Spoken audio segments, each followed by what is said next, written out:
Hello, everybody. Hello, hello. How are you today? Nice to see you all. How are you today? Can you type in the chat box? What are you doing during your summer holidays? And what are your plans for the weekend?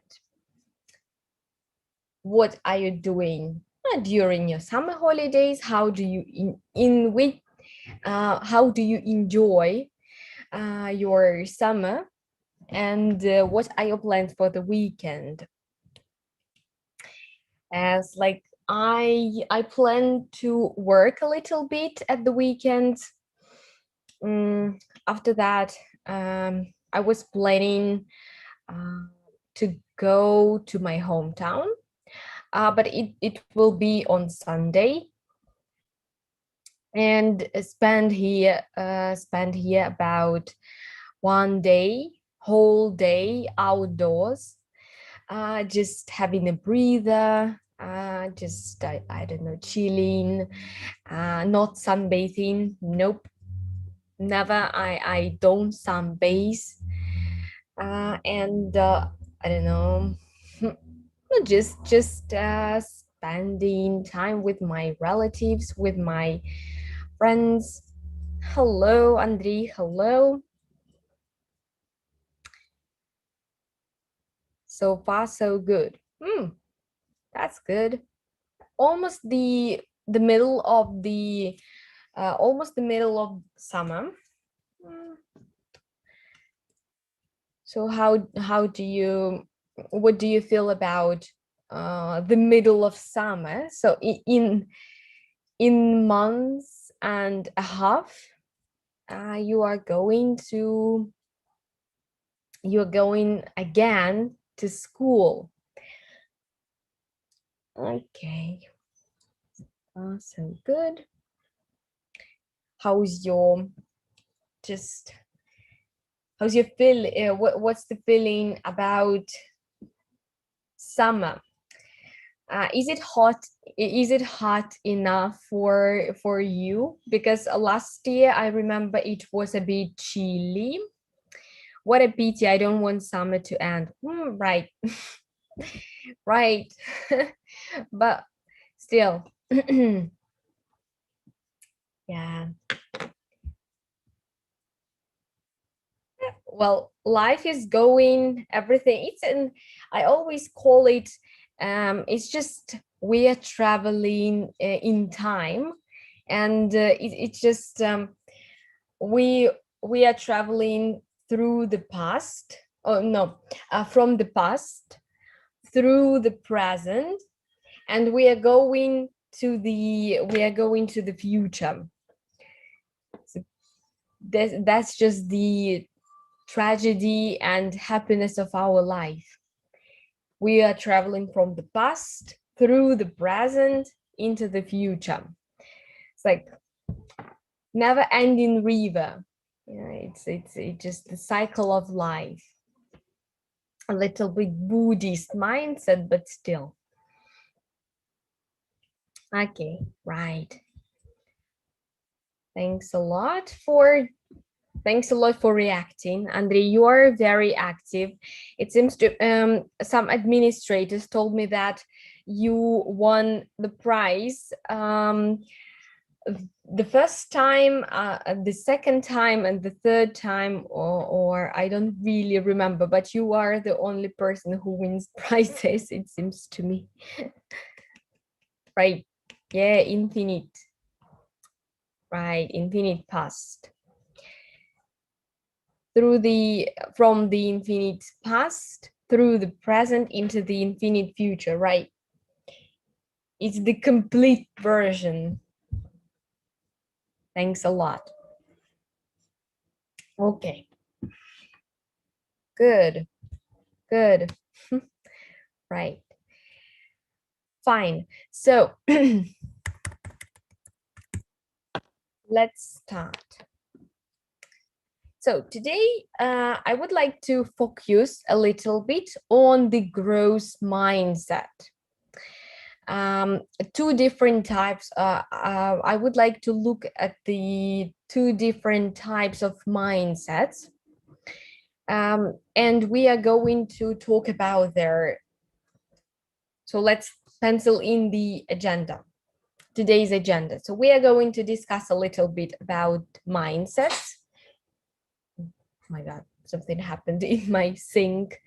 We are going to discuss a little bit about generally about mindset.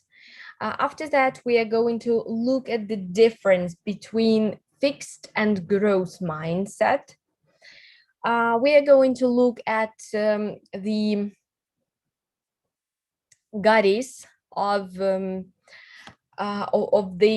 these two, still like the goddess of growth mindset, who is I always forget her name. Dweck, Catherine Dweck, right? Catherine Dweck, who is just like the goddess of growth mindset. After that, we are going to look at the mindset quizzes, self-insight analyzing, and developing a growth mindset. After all, just let me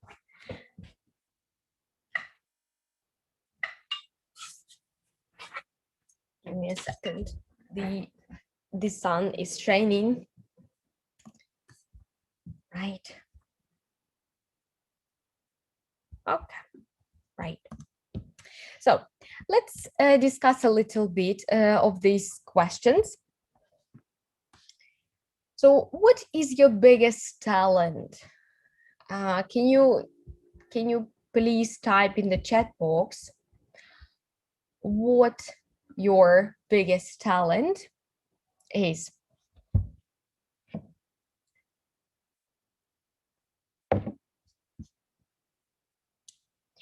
For example, I don't know. My biggest talent is that's very difficult to self-organization. Like if I have some task, or if I have some plan, not just like a plan, but if I have the task or arrangement or timetable, I will always stick to it, and I will never skip something or miss something or be late because of some entertainment or pastimes or hobbies or everything.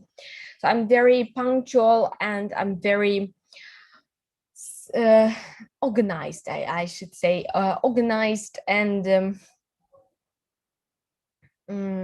timetabled. I don't know, but it's something that is external and it doesn't depend on my plans. It's not flexible because according to my plans, so I will always be there regardless of my some life situations, occasions, mood, everything. I will do it just because it is. Yeah, it is there. It is penciled in. It's agenda. So I usually very organized in this way. What about you? Motion design. Andrei writes motion design, languages, eat. What eat? Eat. What's that? Collecting rare things. Oh, wow, interesting. That's a good one. Motion design. Well, languages. Yeah, well, I also like languages, and but still I don't think that it's my talent. I think everything is because everything I know, my Japanese, my English, is because of my commitment to it and love. But I don't think that it's my talent. Talent, something innate. I think the talent is something for me. I don't know about you, but for me, it's something like innate, something that goes with the terrain, and something that I couldn't control, and I was born with. So I think that it's talent. Thanks to my thanks to the genes, or to the nurture that I was growing in. I think that this organization I got from my mother and from my surrounding. After that, it somehow changed with the times, and it became even more fixed, even more. It developed some bug in my head, and now I think that it's a talent, because nowadays it's very important to stick to the plan, to the timetable or agenda. If you are late, then you are late. You lost. You lose a lot of money. You lose a lot of kind of perks that you could get with the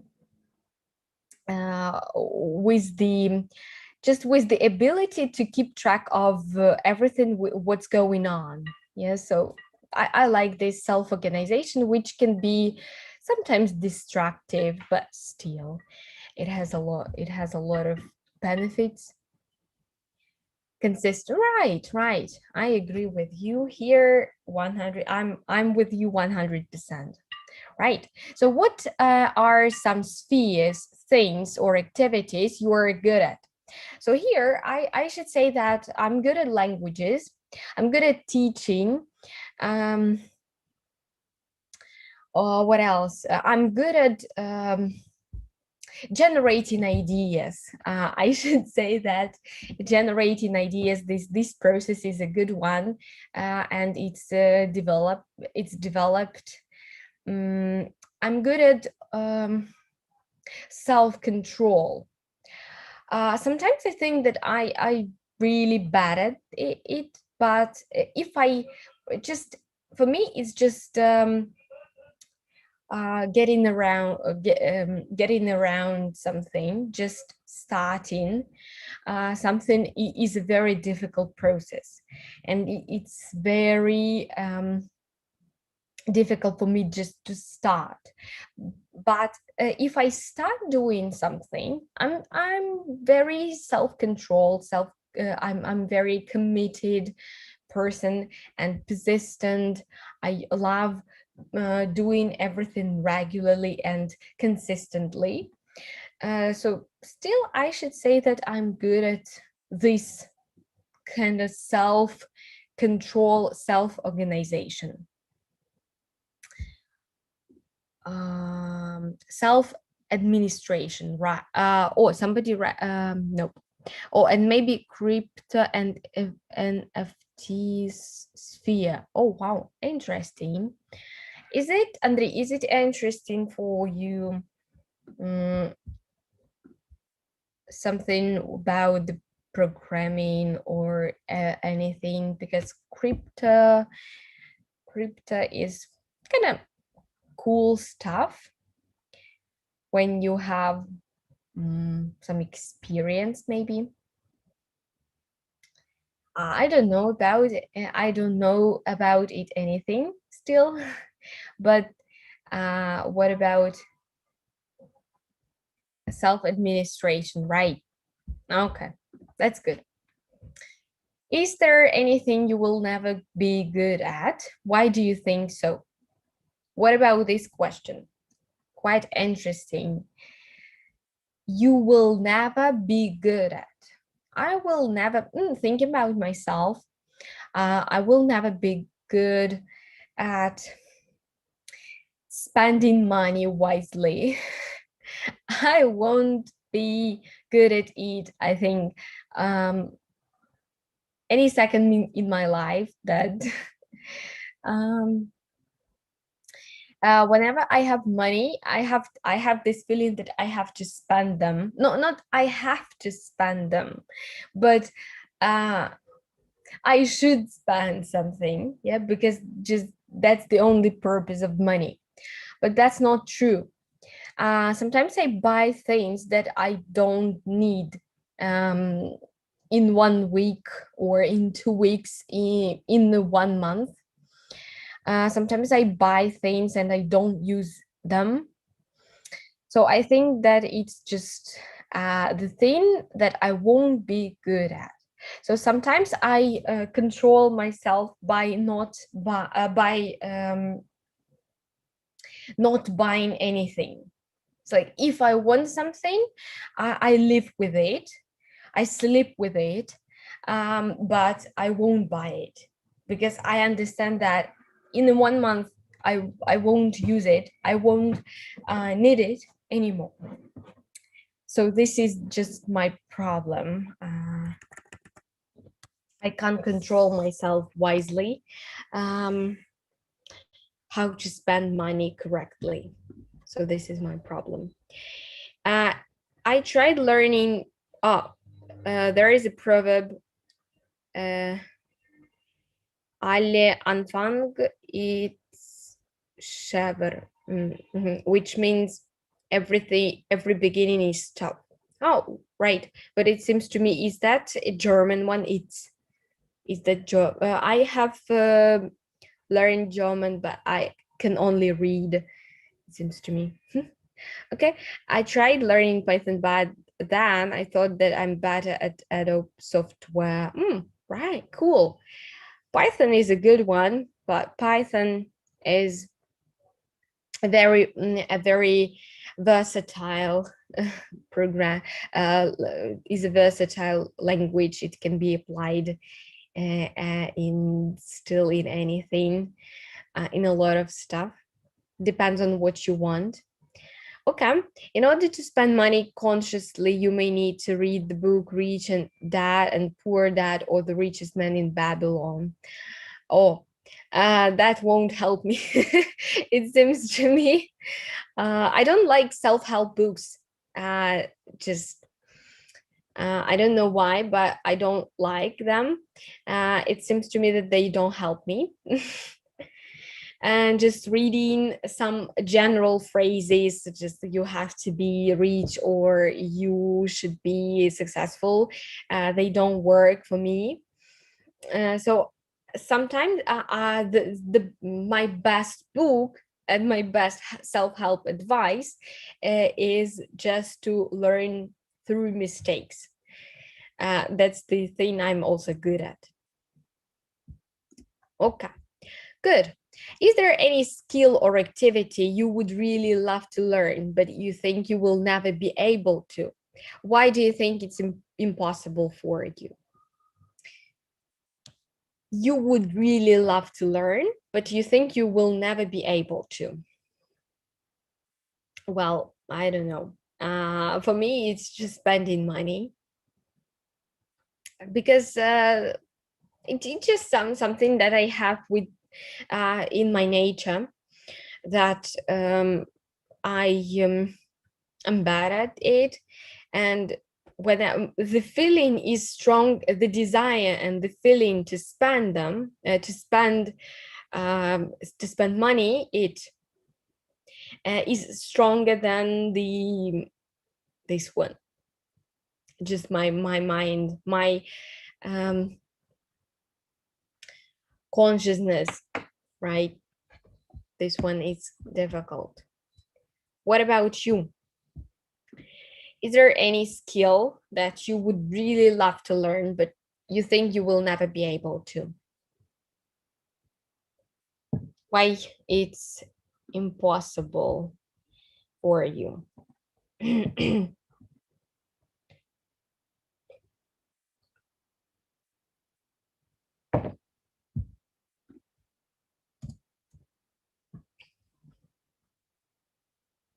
Why it's impossible for you?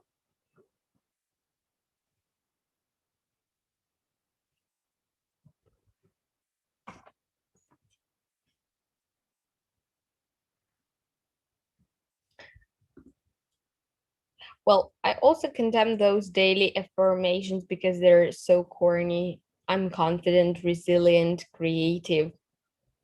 I can dispose my time, waste my time, dispose my time. It's not kind of natural to say, but the book Poor that illustrates some patterns on how to spend money diligent. Oh my god, it changed my mindset. Oh wow, interesting. That's a cool one. Thanks for advice. I will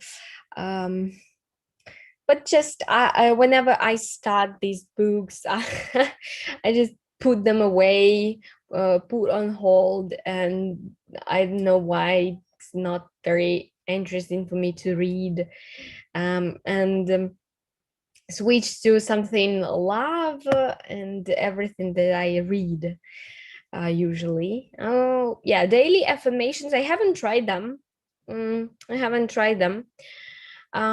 But I just don't believe these people from Instagram or anything or YouTube that they have everything that they have because of the daily affirmations. That's the total BS.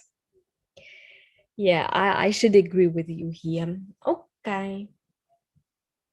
Mm. Just I waste my time and wisely, to spend money wisely. Money wisely.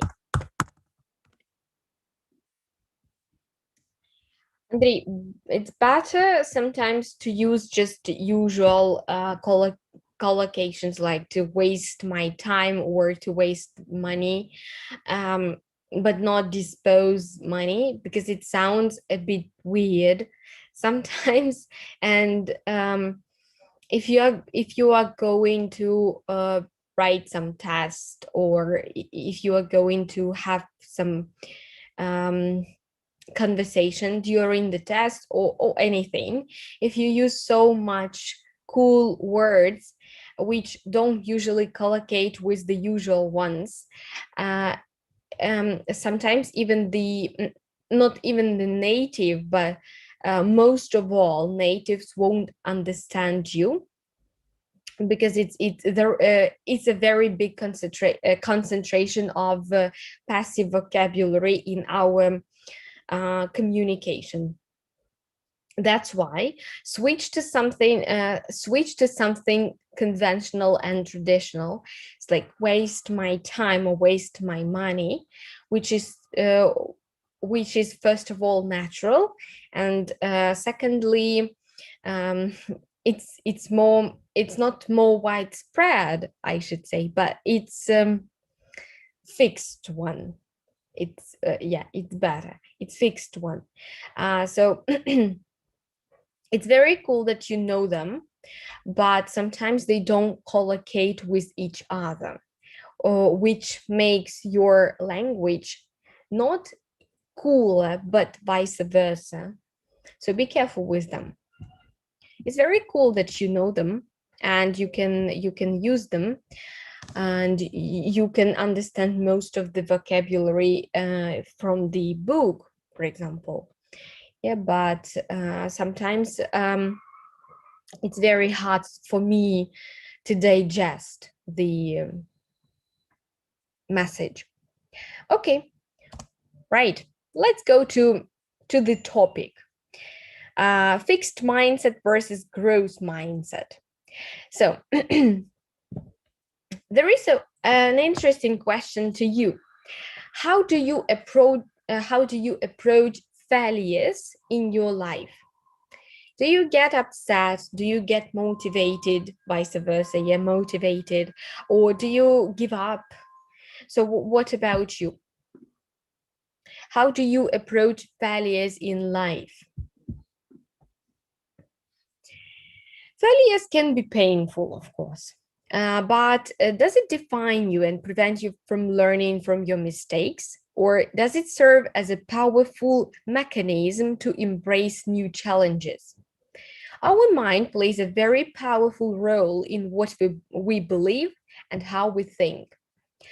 What we think about ourselves and our abilities decides how we act and lead our life. When you look at successful people or those who have achieved mastery in life, what do you tell yourself? They are more gifted than others.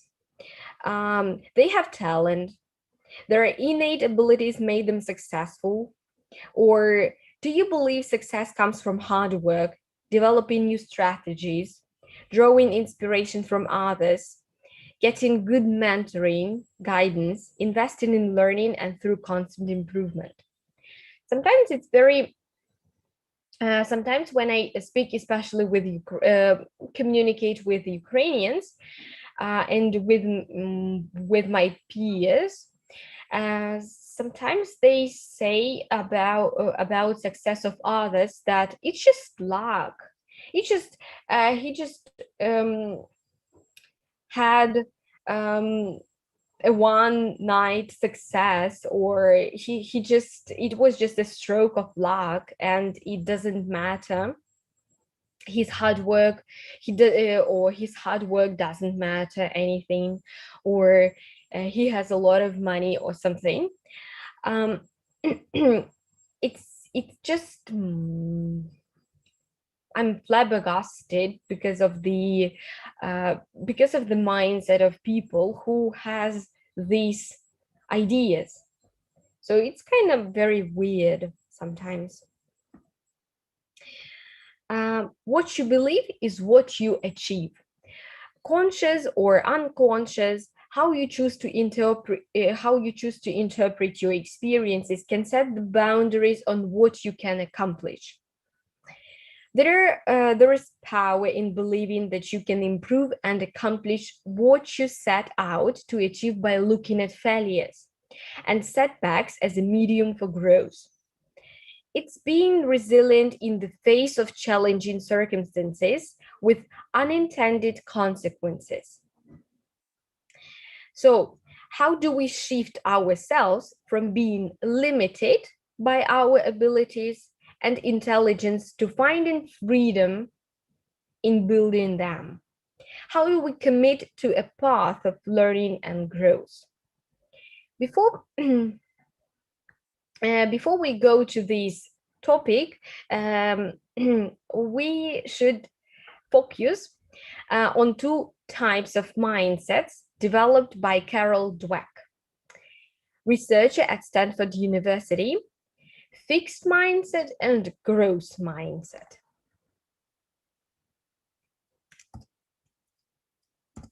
Oh, see you soon. Thanks a lot. Or something happened with my, oh, here. Oh, something happened really. I have, okay, right. So, fixed mindset is the one when people believe that their basic abilities, their intelligence, talents are just fixed traits. So their innate nature that they were born with, and kind of you can't change them. That's your destiny. They have a certain amount, and that's that. And then their goal becomes to look smart all the time. Oh, right. And never look dumb. Right. Fixed theory of intelligence, yeah, or a fixed mindset. So a person with a fixed mindset is constrained by their beliefs and thoughts. They believe people are born with special talents and every person has different abilities and intelligence that cannot get better with time, persistence, and effort. They think of failures as a validation of their lack of intelligence and their limited abilities that prevents them from achieving their goals. They give up easily with the fear of failure and the belief that they cannot improve. So kind of they are very set in their ways.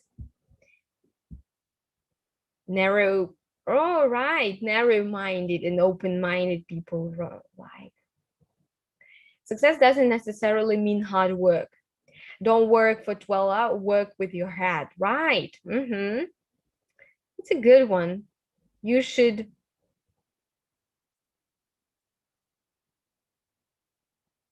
Sometimes it may require a mentor to get necessary piece of advice in order to go on right. Just like to have another perspective, yeah, to have another view of things, because you look in one perspective, and you said that the only constraint are your thoughts, right? Just you set your boundaries. That's just the algorithm.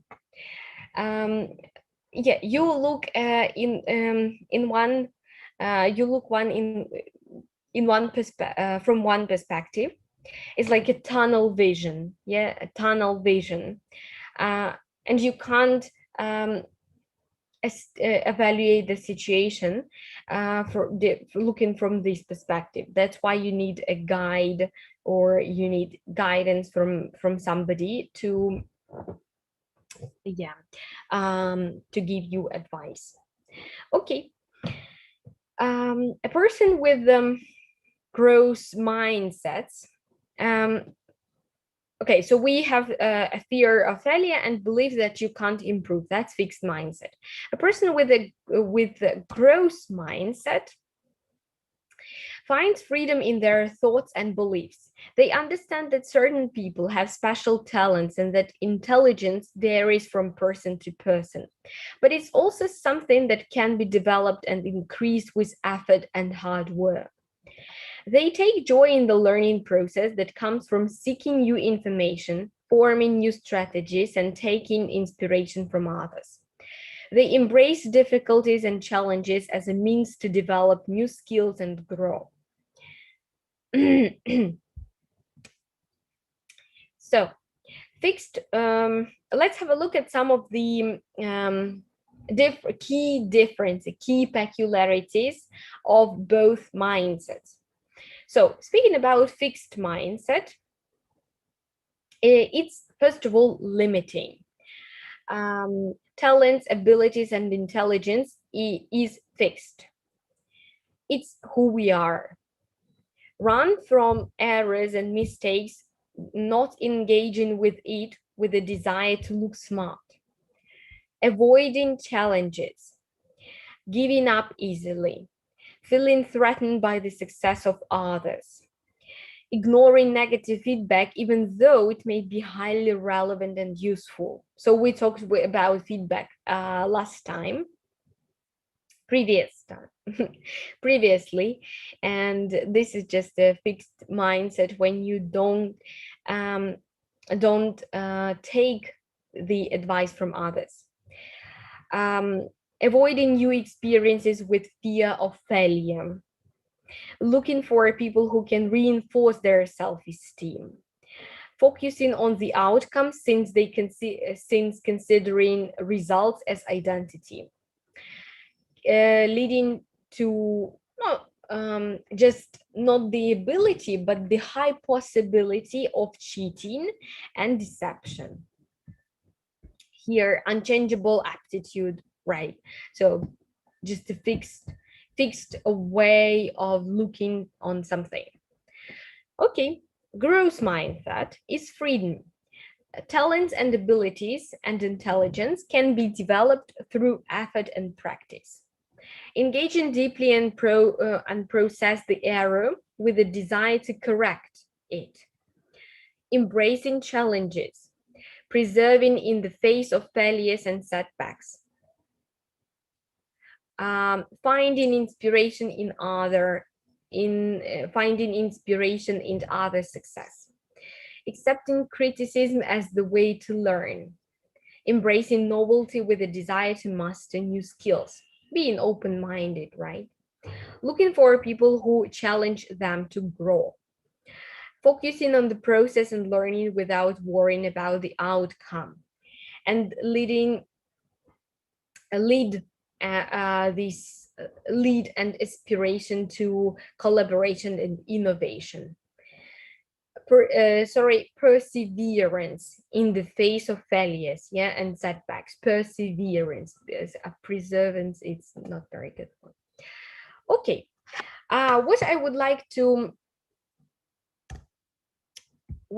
like us to do now is to watch a video with Carol Dweck, so the researcher itself of these two different mindsets, and to look at how she explains the major work of her life. But before going to this one, I would like to how she beautifully sums up the difference between these mindsets, between these two types. When you enter a mindset, you enter a new world.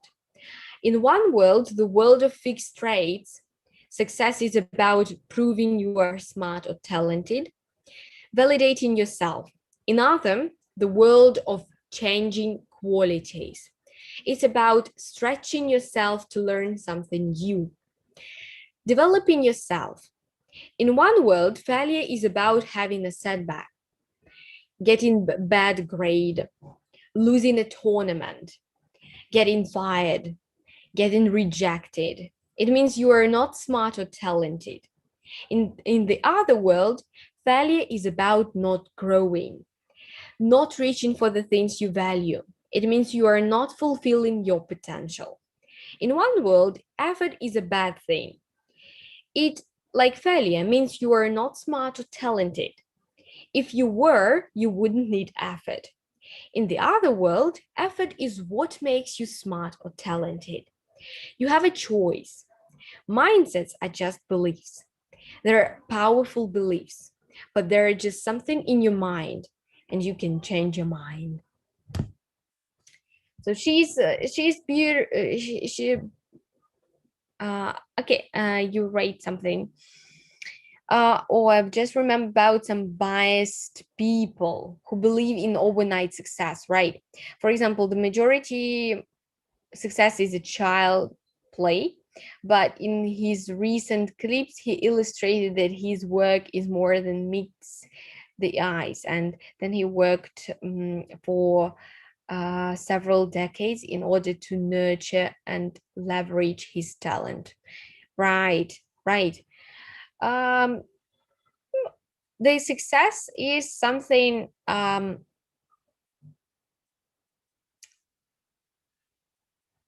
my IT teacher said that people with narrow so then know everything, and people with broader are keen on learning new things. Oh, of course. Still, people give up when they face failure. Intelligent people conflate when down to opportunities, right?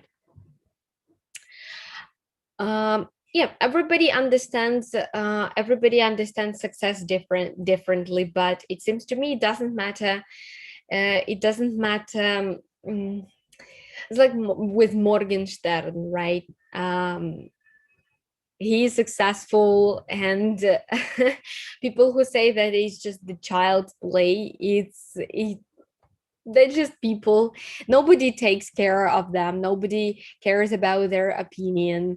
It's like they are haters are haters, and they are everywhere. They will be, they were, and there are nowadays, but nobody cares about them. It's just the way you look at things. Good. So I would like to show the video with Carol Dweck. Just a second. I will open it. She's really great.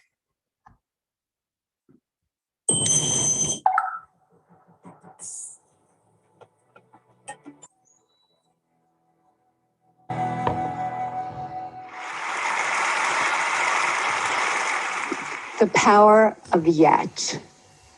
I heard about a high school in Chicago where students had to pass a certain number of courses to graduate. And if they didn't pass a course, they got the grade not yet. And I thought that was fantastic because if you get a failing grade, you think, I'm nothing, I'm nowhere. But if you get the grade not yet, you understand that you're on a learning curve. It gives you a path into the future. I wanted to see how children coped with challenge and difficulty. So I gave 10-year-olds problems that were slightly too hard for them. Some of them reacted in a shockingly positive way. They said things like, I love a challenge, or, I was hoping this would be informative. They understood that their abilities could be developed. They had what I call a growth mindset. But other students felt it was tragic, catastrophic. From their more fixed mindset perspective, their intelligence had been up for judgment and they failed. In one study, they told us they would probably cheat the next time instead of studying more if they failed a test. In another study, after a failure, they looked for someone who did worse than they did so they could feel really good about themselves. And in study after study, they have run from difficulty. Scientists measured the electrical activity from the brain as students confronted an error. On the left, you see the fixed mindset students. There's hardly any activity. They run from the error. They don't engage with it. But on the right, you have the students with the growth mindset, the idea that abilities can be developed. They engage deeply. Their brain is on fire with yet. They process the error. They learn from it and they correct it. We recently teamed up with game scientists from the University of Washington to create a new online math game that rewarded yet. In this game, students were rewarded for effort, strategy, and progress. The usual math game rewards you for getting answers right now, but this game rewarded process. And we got more effort, more strategies, more engagement over longer periods of time, and more perseverance when they hit really, really hard problems. Just the words yet or not yet, we're finding, give kids greater confidence, give them a path into the future that creates greater persistence. And we can actually change students' mindsets. In one study, we taught them that every time they push out of their comfort zone to learn something new and difficult, the neurons in their brain can form new, stronger connections. And over time, they can get smarter. We have shown this now, this kind of improvement with thousands and thousands of kids, especially struggling students.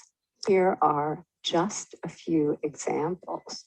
In 1 year, a kindergarten class in Harlem, New York, scored in the 95th percentile on the National Achievement Test.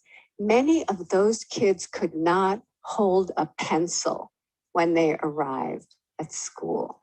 In 1 year, fourth grade students in the South Bronx, way behind, became the #1 fourth grade class in the state of New York on the state math test. This happened because the meaning of effort and difficulty were transformed. Before, effort and difficulty made them feel dumb. made them feel like giving up. But now, effort and difficulty, that's when their neurons are making new connections, stronger connections. That's when they're getting smarter. Okay. So this is just like the founder of this theory, I should say. Theory, just like the founder of this theory, which is, let me, whether you help them or if you affected their feelings, right? As usual. Okay. So I wanted to speak a little bit about the disadvantages of a fixed mindset. Kids start showing signs of either a fixed mindset or growth mindset from very early age. Do they worry about getting the best scores, look for constant validation of their ideas, refuse to put in more effort, or are scared to try hard problems with fear that they might fail? That's a fixed mindset. This mindset refrains them from developing new skills, exploring new solutions, devising new strategies, and most important of all, dreaming bigger. It's a big hindering, it's a big hinder, and it's not a linchpin for your success. They will be quick to label their struggle with a particular subject as I'm simply not good at it. I can't get better even if I try, instead of putting in their best effort to cope up with challenge and difficulty. They will simply give in to self-doubt. Okay. So, again, 5 effective strategies to shift fixed mindset to a growth mindset. A common misconception about growth mindset is that being open-minded and flexible qualifies as being growth-minded.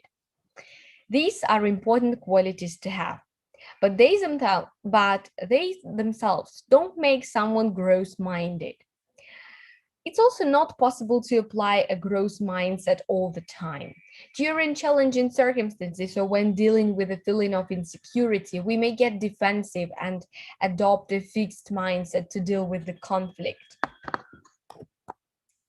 We all have different triggers that can activate a fixed mindset.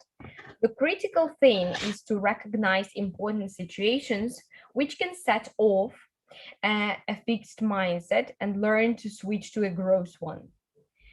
Shift from self-doubt to potential for growth, from worrying about the outcomes to taking interest in the process, acting as a victim in the drama triangle to adopting a role of a creator by taking responsibility, and from fear of failures to learning through them. Let's apply these 5 effective strategies to develop and instilling a growth mindset. Choose to tell yourself a different story. There's a lot of power in the story we tell ourselves. What do you tell yourself? Do you have a choice? Are you smart enough to learn new things? Do you feel challenges lift you up or bring you down? When we come across hard problems or difficult situations, how we interpret and react to them is based on our own story. Our actions are nothing but a manifestation of our beliefs. So the first step to enable a growth mindset is to learn to catch yourself in the moment. Make a choice and shift the language you use. Instead of telling yourself, I'm not good at it, I can't do it, I don't have the ability to learn, it's better to stick to what I know, I give up because it's beyond me, I have fixed potential, this is frustrating, I am who I am. This is hard. Shift to more growth one. I can do better. I can do it. I want to try and not give up. I want to explore new ideas. I believe in myself. It's possible only if I try. It's okay to fail. I can learn from my mistakes. And I just don't know yet. Yet. Yeah, not yet. But I will try. Not yet, but I will try. Set learning goals as opposed to performance goals. Commit to learning every day as opposed to seeking goals that prove you worse. For example, instead of setting a goal to lose 30 kilograms, commit to eating healthy every day. Instead of trying to score A on math, commit to practicing math every day. Instead of the goal of being a professional runner, commit to running every day. Focusing on the process as opposed to the outcome helps us look for small continuous improvements that add up over a period of time. By shifting to learning, we can consciously choose a path in which hard work, effort, deliberate practice, and persistence will be the key to success, to the outcomes in the long run. Success doesn't come in a day. It's a result of years of hard work in which learning never ends.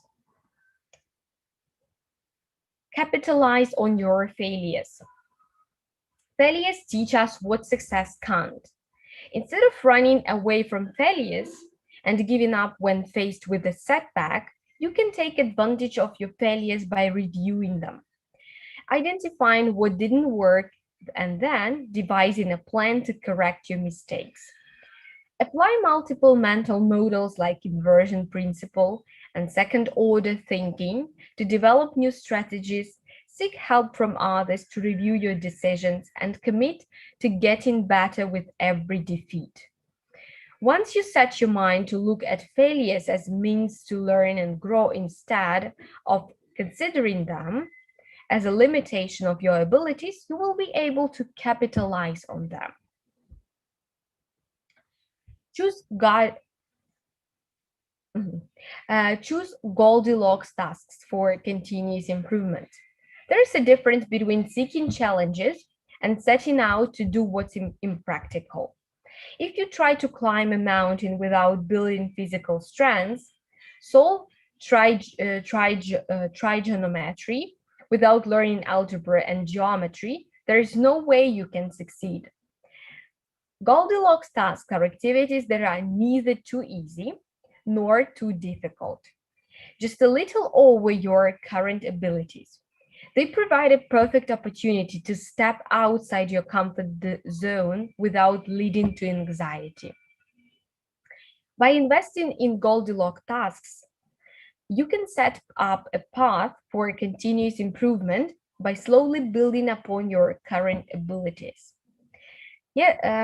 Goldilocks principle is applied in every learning process, in every teaching and learning processes. So just building some impossible plans is no use.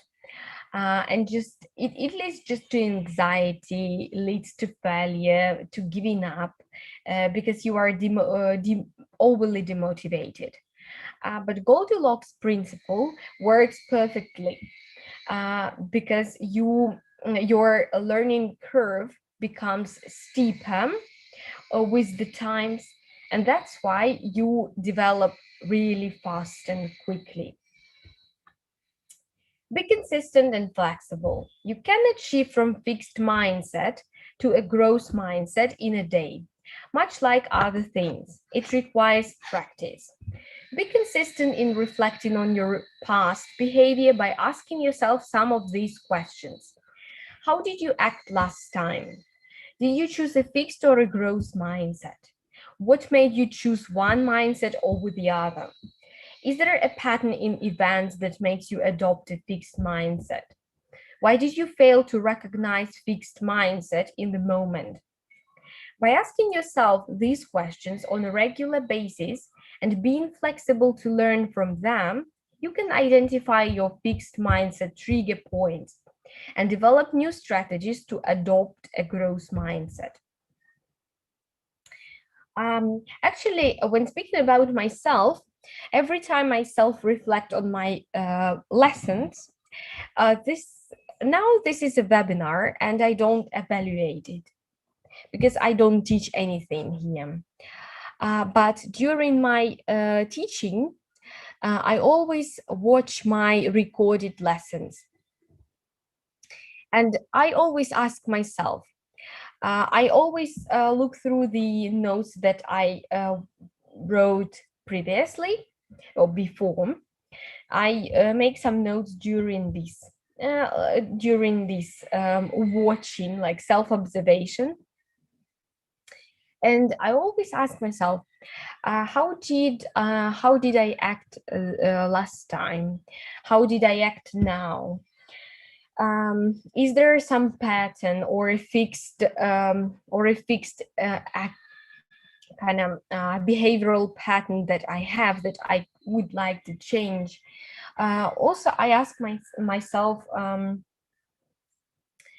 if I have some bad situation or bad event in my life, which doesn't depend on me, and which doesn't have the connection with me, it wasn't because of me. Yeah, for example, I don't know, calling off the plane, or I don't know, the delay of something, or which doesn't necessarily because of me. Yeah, I always ask myself, what did it give me? What was the benefit of this one? What did it teach me also? And I feel a great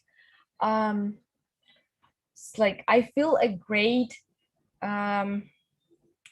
self evaluation or something, and self evaluation and evaluation of the situation, that it really helps me not to be fixed, really, not to be set in my ways, but to look from different sides. Yeah. Remember, all human beings are unique. What works for one may not work for the other. Without being consistent and flexible in your own approach, you cannot develop a growth mindset. So we spoke about it, right?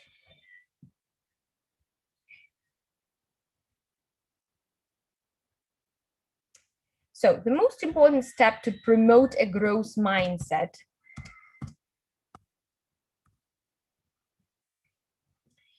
yeah, I wanted that's project. Right. The belief that cherished qualities can be developed creates a passion for learning. Why waste time proving over and over how great you are when you could be getting better? Why hide deficiencies instead of overcoming them? Why look for friends or parents or partners who will just shore up your self-esteem instead of ones who will also challenge you to grow? And why seek out the tried and true instead of experiences that will stretch you? The passion for stretching yourself and sticking to it, even when it's not going well, is the hallmark of the growth mindset. This is the mindset that allows people to thrive during some of the most challenging times in their lives. Right. So becoming is better than being. Yeah, Carol Dweck.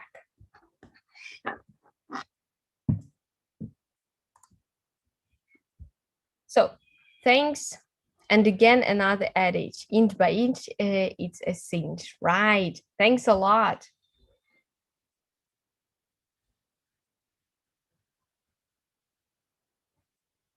The Pacific and huh? Okay. Good. Thanks a lot for cope with challenges. Right. Thanks a lot for today. Andrei, especially million thanks to you for participating during this webinar. Thanks a lot for joining me today. And I think that, not I think, but have a nice weekend.